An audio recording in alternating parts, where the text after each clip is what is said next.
মরহুম রুহুল আমিন ড্রাইভারের মৃত্যুতে এক জিয়াফত অনুষ্ঠানের আয়োজন করা হয়েছে।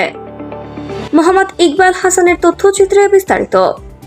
মরহুম রুহুল আমিন ড্রাইভারের মৃত্যুতে জিয়াফত অনুষ্ঠানের আয়োজন করা হয়েছে। উক্ত জিয়াফত অনুষ্ঠানে উপস্থিত ছিলেন মাওলানা উলামায়গণ ও মাদ্রাসার ছোট্ট ছোট্ট ছেলেরা, এলাকাবাসী সহ আরও অনেকেই উপস্থিত ছিলেন। আয়োজনের দায়িত্ব পালন করেন ড্রাইভার পেপার নাসির, মোহাম্মদ মামুন, মোহাম্মদ তামিম, তৈয়ব মিস্ত্রি, সুজন মিস্ত্রি, ডেন্টিস মিন্টু, মহত্তার হাট এবং চাঁদগাঁও থানা এরিয়ার বহু ড্রাইভার বন্ধুরা সহ আরও অনেকেই দায়িত্ব পালন করেন। তারা ডিপি বাংলা নিউজকে বলেন, আমরা নিজেদের মধ্যে থেকেই ঐক্য হয়ে এই আয়োজন করেছে। আমাদের সিনিয়র একজন ড্রাইভার ভাইয়ের মৃত্যুতে ওনার মাগফিরাত কামনার জন্য সবার কাছে দোয়ার আর্জি জানাই। পাশাপাশি আমরা সামনে এইভাবেই যেন সবাই মিলেমিশে ঐক্য হয়ে থাকতে পারি এবং সবার আপদে বিপদে যেন পাশে থাকতে পারি।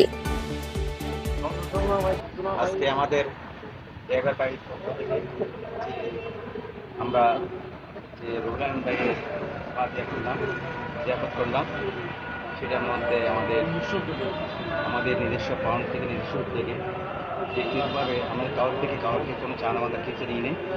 তো আমরা সবাই মিলে ওনার একটা ছোট্ট করে একটা জিয়াফত করেছি। করার পরে এখন মনে করেন 200 জনের মধ্যে আমরা খানা আয়োজন করেছিলাম।